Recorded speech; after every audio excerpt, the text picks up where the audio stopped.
Hello and welcome to the Agency Leadership Podcast. I'm Chip Griffin. And I'm Dietrich. And today we have some leads for you. Some leads on lead generation.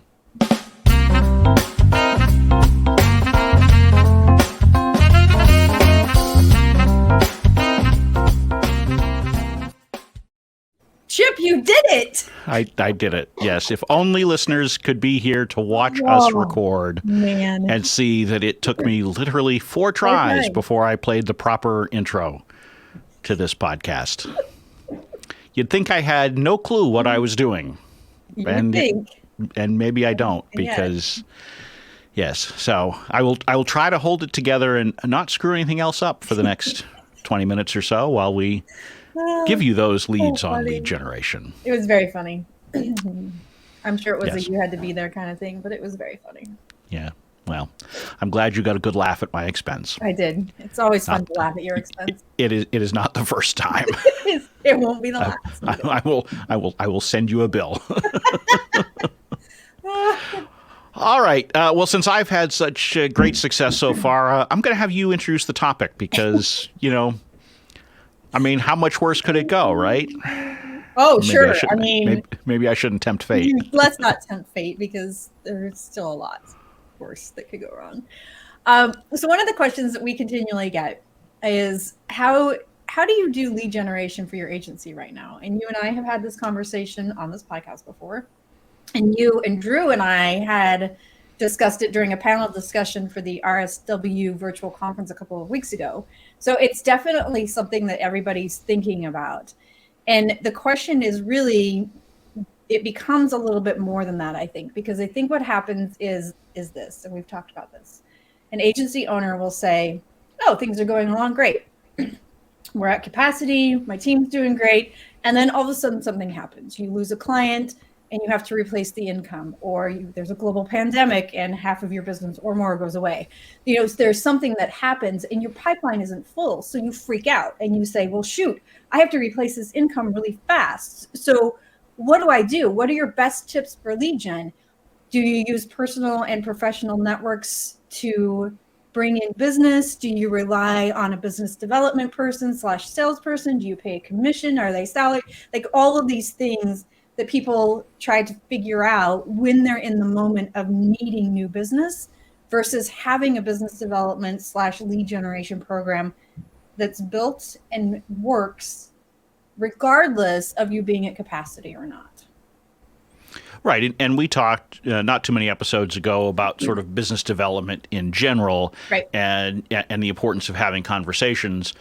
But there's something different between sort of what I would call that general rainmaking activity and what we're talking about today, which is specific leads, because there's a desire for many agencies in very much the situations that you've described, where they just want to wave a magic wand and be able to go get leads.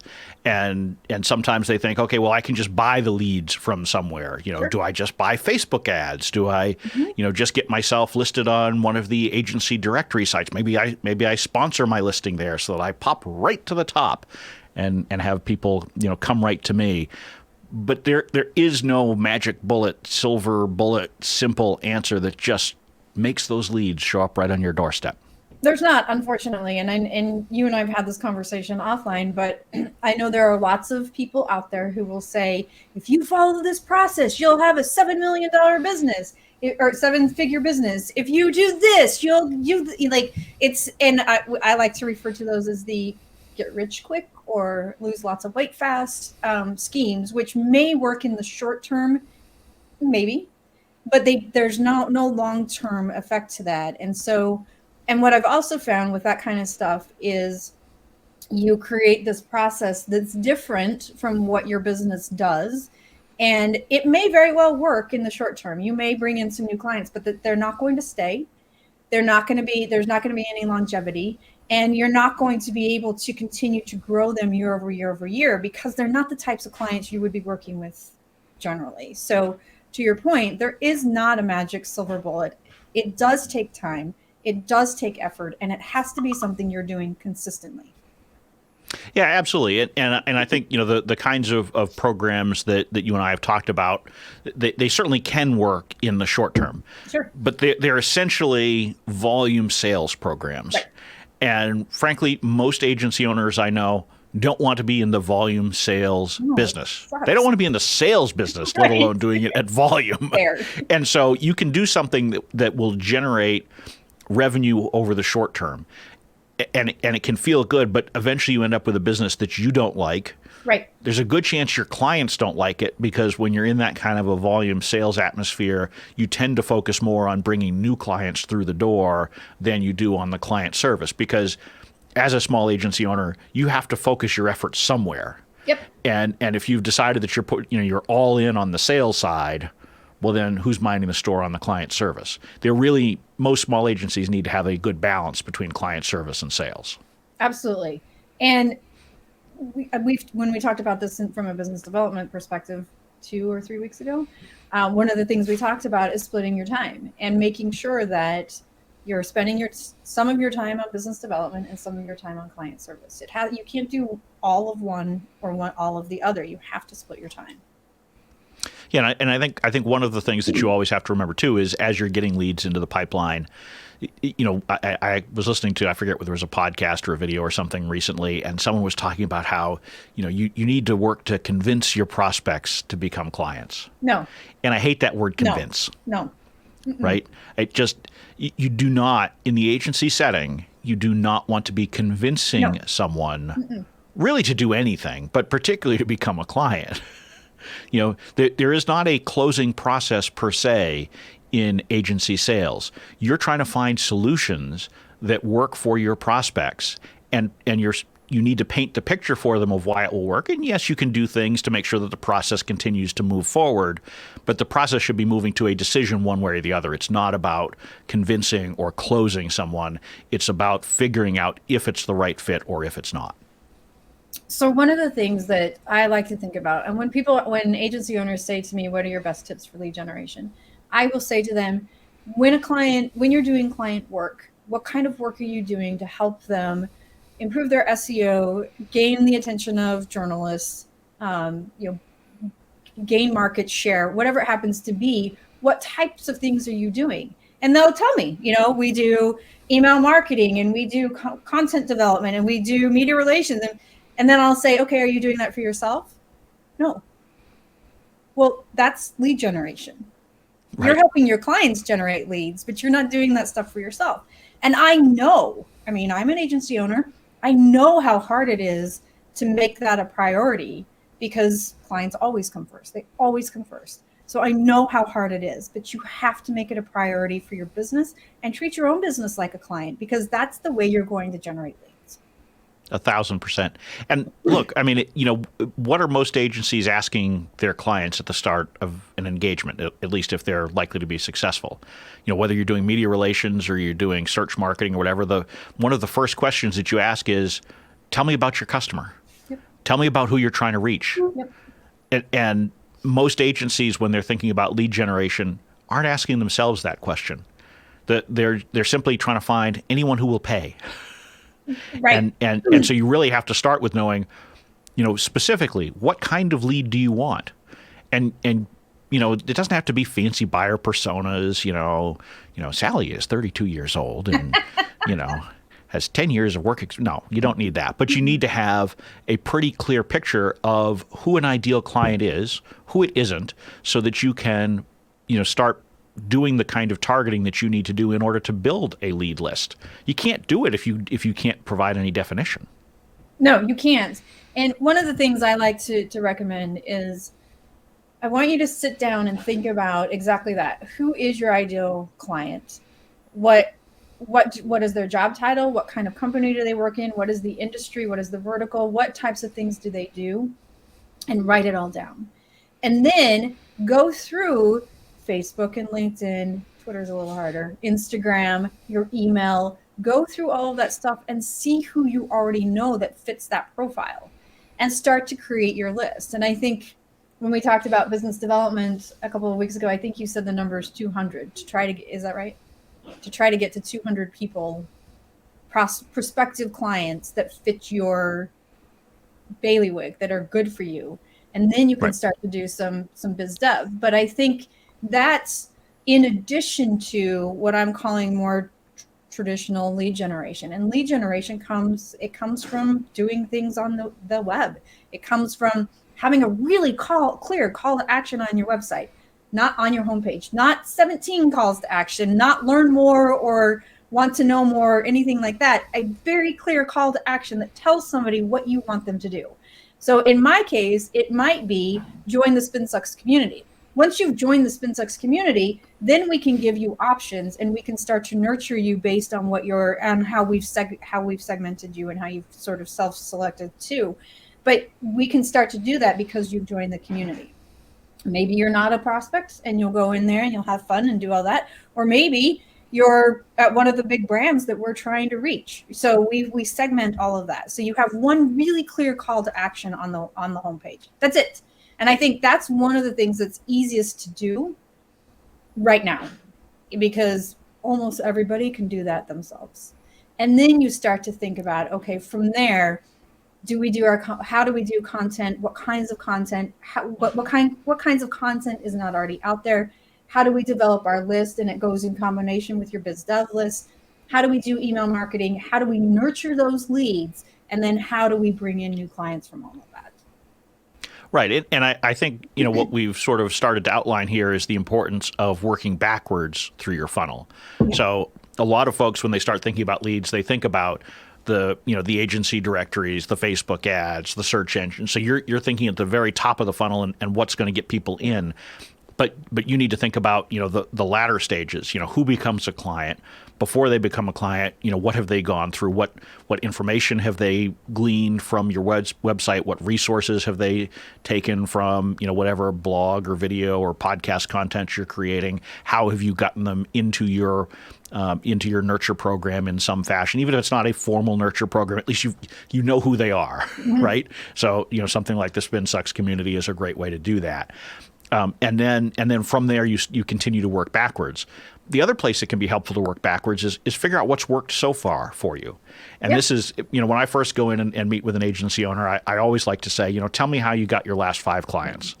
Just, most of them don't have, a formal tracking where they can say, 10% of our leads are from referrals and 30% are from this or that. But if you just walk through the last 5, just, tell me what you know or what you've gleaned about the journey that they took. How long did it take? Where did they first hear about you? Those kinds of things. And that helps you understand, at least historically, what's worked. It doesn't mean you just want to do that, but it's a good starting point as opposed to just randomly trying new tactics. Know what you can point to and say, yeah, that got me business. Yeah. And I think I would be surprised if they don't say to you in that context, oh, well, I just got a phone call or it's word of mouth, which is fine. That's great. Absolutely. And I think we've all grown our businesses that way. I got new clients that way last year. That is not my only strategy, but I did. So I think that's fine. But how do you marry that with more proactive business development and more proactive lead generation? Right. I mean, you're right. Word of mouth or they just called me are the two most common answers you get, I'm sure. which are A, worthless, and B, not usually the full story. Correct. And so that's why I ask my favorite question: why, or who, or what? Any question, really. Just use those: who, what, why, when, where, whatever, all those. And you almost got there. I almost got them.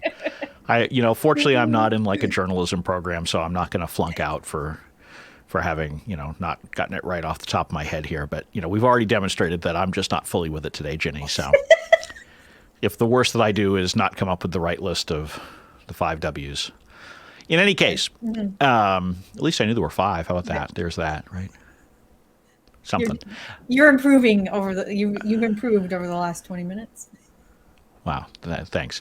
But, so you do need to dig into it. And so if you're doing this exercise yourself, dig deeper and try to figure out, go back to your emails and see, what was said in those first emails, because most agency sales processes take a matter of months to do. It's not, so if your last 5 clients, you're probably dating back, the first conversation with someone is probably almost a year ago for that, the 5th most recent client, at least, right? If you're a fairly typical agency, but whatever it is, you're not going to have full recollection of it. And so if you're not actively tracking it, go back to your emails, go back to notes that you may have and try to figure it out, because the more insights that you can glean from what's actually happened, the more likely you are to figure out what lead generation tactics could work for you going forward. And one of the things I do is I ask people. So I'll say, well, how did you find us? And right. I mean, simple question.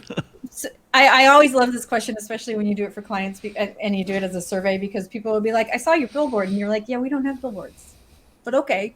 But when it's that is always my favorite, when they say, oh yeah, I saw you on this or heard you on that. No, you didn't. I don't correct them, right? But I know you didn't, because I've never been on that show. That you can also dig deeper onto that and say, oh well, So, but I think from an agency perspective, you're not a big brand doing a huge market brand awareness survey. But from our perspective, we can absolutely say, when we're on the phone with somebody, hey, how did you find me? And I get all sorts of answers. I stumbled upon an article on LinkedIn that I really liked, and then I went to your website, and I like the way you develop I like your content, and it really speaks to me. Like, you ask those questions because they will give you the customer journey that they went through. And that's absolutely good. You'll start to see patterns, and that's absolutely where you should start your lead gen program. Right. And you have to remember that almost no agency sale is a single touch process, Never. right? So they may have heard about you one place, but then they were reminded about you somewhere else. And so the more you can ask those kinds of questions and understand it. So, for example, in my case, even though I'm not an agency today, I often will find that someone has gone through a lot of the content that I've created in addition to however they first heard of me, Right. So, and so understanding, those various touch points, whether it's because you're actively tracking them in your own systems or because they relay to you, hey, I heard about you from so-and-so, and then I saw, your video on this or your article on that. All of those data points help you to better understand what's working. Yep. And it helps you make better decisions about what you should be doing more of. And at some point, when you gather enough data, what you should do less of. Yep. At the end of the day, though, a lot of it is just, you got to pick some lead generation tactic and do it. Right. It almost doesn't matter which one. So it's sort of like the advice I always give people when they say, what CRM should I use? What project management tool should I use? I don't care. Just pick one. Pick one you're going to use. Right. If you actually use it, it's a success. Right. And same thing with lead generation. Pick one that you're going to actually do. So it has to be something that you're comfortable with. There are plenty of agencies that do really well because the owner likes dialing for dollars. There are plenty of agencies that would rather go out of business than dial for dollars. Me. Yeah. I would never do that. I would never do that. I mean, that's not my. Right. I mean, it's one of the reasons why I got out of politics, because I didn't want to dial for dollars. Oh yeah, terrible. One of many reasons, just to be clear. But it's so you need to find things that work, that you're comfortable with, and that you will continue doing, because those are the kinds of lead generation activities that will bring people in the door, so that you can continue to either grow your agency or at least maintain where you're at, because you always have to be growing, otherwise you're shrinking. And so I know a lot of agency owners say, I'm happy at my current size. I don't want to get much bigger. I don't want to add more employees. That's fine, but you still need to have a pipeline, because you're still going to lose clients for various reasons over time, no matter how good you are. Yep. And by the way, you shouldn't view losing a client as a failure, and we can have a whole show about that. Having clients move on is not a bad thing. Having employees move on is not a bad thing. Obviously, there's limits to how much you want to see of that. If you have 100% turnover, then something's wrong. But it's healthy to have some degree of churn in your client base. And so that means you do have to have a pipeline, even if you want to stay at roughly your current size. Yeah. And when you think about it from a client's perspective, and I think we've all had this experience where we've wanted clients to participate in content creation. And so we figure out different ways. Like you may have one client who is great in front of the camera, and you may have another client who doesn't want to have anything to do with the camera, but doesn't have a problem sitting with you for an hour and answering all your questions so you can write some content that you can go straight for them. It's the same thing for you. If you love being in front of the camera, do video. If you hate being in front of the camera, when you love writing, do, blog writing. If you hate both of those things, but you don't mind the sound of your voice, do podcasting. There are lots of different options. You don't have to do them all. Choose one thing that you're going to actually get done. But what if you love all three? I mean, what if you just love writing and you love the sound of your own voice and seeing yourself on camera? Should you do all three? No, you should not. Probably not, but I'm going to keep doing it anyway. So,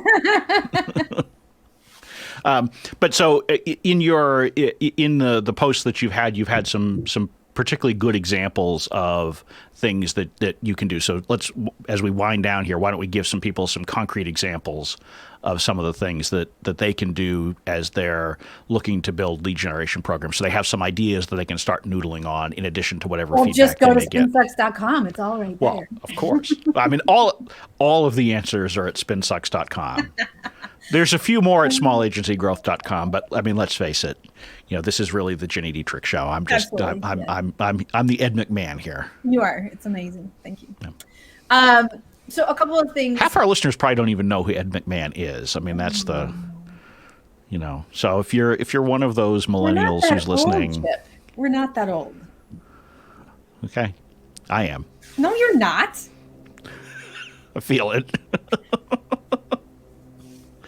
All right, back to concrete suggestions before we lose every listener that we have. Okay, so the website, I gave you that, like, have one really clear call to action on your homepage. Number 2 is content development. So really think about how are you creating the very best content on the internet for your topic, and that means you're answering questions.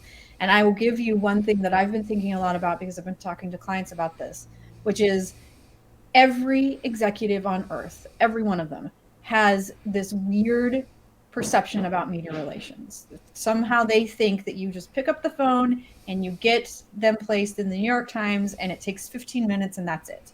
They don't understand the process. So when you think about the kinds of content that you're going to develop, think about it from that perspective. I have had client after client after client after client say to me things like, PR firms are charities. You give them money, you never get a return.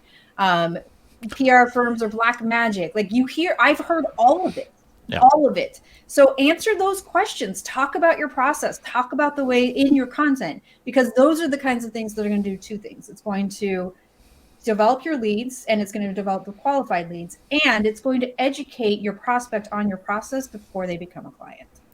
But Ginny, if I tell them what I do, they're not going to hire me. They're just going to do it themselves. Yeah, well, then they're not the right client for you. Bingo. Yeah. And frankly, I mean, most people aren't going to do that, right? No. I mean, you can post a video about, how to do plumbing or electricity. Most people are still going to hire a plumber or an electrician, either right away or after they try it and screw it up. After they try, right. Yeah. Same thing. And I speak from experience here, so. So do I, actually. And then number 3 is your list. So really think about and go back and listen to the business development episode that we had from a couple of weeks ago, because we talked about how to create that list and what those prospects look like. And it's easy. I would not market to them, but you can upload them into your marketing automation and tag them as prospects so that when they do come to the website, you can track them through and you can figure out what their customer journey is after they've come to the site. So that's number 3. Number 4 is email marketing. And, we all should be doing email marketing. So you should be thinking about things like, from an agency perspective, a new subscriber campaign. So what do you want them to know? And is it your process and how you think about things? A re-engagement campaign, which could be things that will re-engage people who have gone dark. Triggered emails. So if a prospect does this, they get this. And then your newsletter. So those are the 4 kinds of emails you can think about. And then you want to nurture and really think about, this is where I think people start to get in the process of being overwhelmed because they overthink it. So if you want a prospect to hire you, what are the steps that they have to take to make that happen? And it could be that you want them to read 5 pieces of content or watch 3 videos or listen to 2 podcast episodes, and you want them to download some content, and you want them to fill out a form. If they do those 3 things in some system, they're qualified, and you can pick up the phone and have a conversation with them. But you have to figure out what that looks like. And for you to figure out that out, go back to what we talked about earlier, which is look at the last 5 clients that you won. How did they find you, and what was their journey? And then it'll start to convert into clients. And don't let any of this overwhelm you, because first of all, as you say, Ginny, don't overthink it, right? There's no, I mean, just come up with something. But even before that, just take these one step at a time. Do the simple things, right? First, you've got to actually get their name, right? You've got to research them, or you've got to get them to sign up for your email list. Then you've just got to send an email. It doesn't even matter if it's a sequence. Just send them something. Even if you just start with just a monthly newsletter, that's something. You can build from there. So don't feel like you have to build the entire nurture program out from the start. Just get started somewhere, start doing it consistently, and then gradually add on other things. It's sort of like, one of the things I do is I train baseball umpires. And one of the things we always say to new umpires is pick one thing in each game to work on. We'll give you lots of feedback. We'll tell you all the things that you need to work on. But each game, just pick one single thing. And that might be as simple as, how you're using your eyes to track the pitch or something like that. Nothing fancy. So work on that until you get that. Then move on to the next thing on your list. If you try to do everything all at once, it's all going to fail. Oh, yeah, for sure. And I will tell you, just from my own experience, we have a new subscriber campaign that's probably 2 years outdated. I need to redo it. It's absolutely on my list. Does it still convert? Yes. Will it convert better than I update it? Yes. But I can tell you at the start of the year, I turned mine off because it was so out of date, and so I need to redo it because it was borderline irrelevant. Actually, it was not borderline. It was actually irrelevant for a lot of reasons, particularly since I had done the rebranding at the end of last year. So, so that is still on my list, ashamedly. No one but is. But I'd rather not send out the wrong one than keep hitting the wrong button, kind of like I did at the start of today's show. That was very entertaining, I'm going to say. Yeah. It wouldn't be quite as entertaining if that's what was going out to all of the people on my email list, though. So it's sometimes it's better to do nothing than to make yourself look like it. What is that saying? Sometimes it's better that people think you a fool than do something to prove it, or I don't know what it is. Something. Then open your mouth and prove it. That's right. That's what it is. In any case, well, so we will, assuming my addled mind remembers, I will include links to these articles in the show notes that you can find, of course, at agencyleadershippodcast.com. And I would encourage you to go read them because there's lots more nuggets in there beyond what we've been able to talk about in today's show. But alas, we have reached the end of our available time. Sad. I know. You're very disappointed. I am. You've run out of opportunity to heckle me today. So I have a full week to prepare now. I'm sure you will be well prepared. It doesn't take a lot for you to prepare to do that. So on that note, I'm Chip Griffin. And I'm Ginny Dietrich. And it depends. Thank you for listening to the Agency Leadership Podcast. You can watch or listen to every episode by visiting agencyleadershippodcast.com or subscribing on your favorite podcast player. We would also love it if you would leave a rating or review at iTunes or wherever you go to find podcasts. Be sure to check out Ginny Dietrich at spinsucks.com and join the SpinSucks community at spinsucks.com/spin-sucks-community. You can learn more about me, Chip Griffin, at small-agency-growth.com, where you can also sign up for a free community membership to engage with other agency leaders. The Agency Leadership Podcast is distributed on the FIR Podcast Network, where you can find lots of other communications-oriented podcasts. Just visit www.firpodcastnetwork.com. We welcome your feedback and suggestions and look forward to being back with you again next week.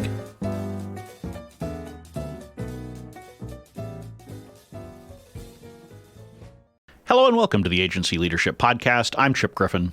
And I am Ginny Dietrich. And today we have some leads for you, some leads on lead generation.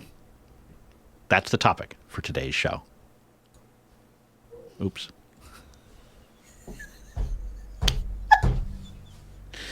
I hit the edit button. That's awesome. I love that you're just like, oops. Big thing just pops up. Edit overlay. I'm like, Oh no. yeah. That's not what I'm trying to do. I was trying to hit the video play. I don't even know what I wasn't even in the overlay section, so I don't know how I did that. All right, we're going to try that opening again. Okay. Hello and welcome to the Agency Leadership Podcast. I'm Chip Griffin. And I am Jenny Dietrich. And today we have some leads on lead generation. That's the topic of today's show. So, shall we get on with it? Stay tuned. Thank you for listening to the Agency Leadership Podcast. Jesus. Oh, jeez.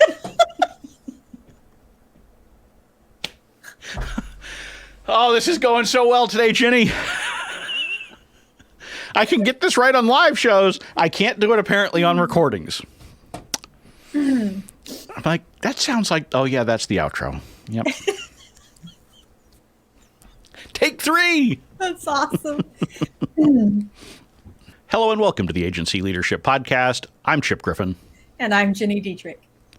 And today we have some leads on lead generation. That's the topic for today's show. Jesus Christ.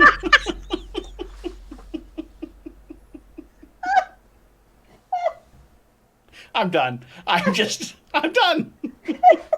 I have hit every single possible button except the right one. I saw it pop up and I was like, nope. Oh.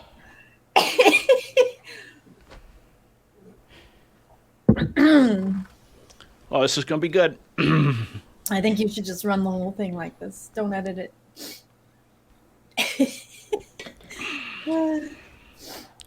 At least we're not doing these live.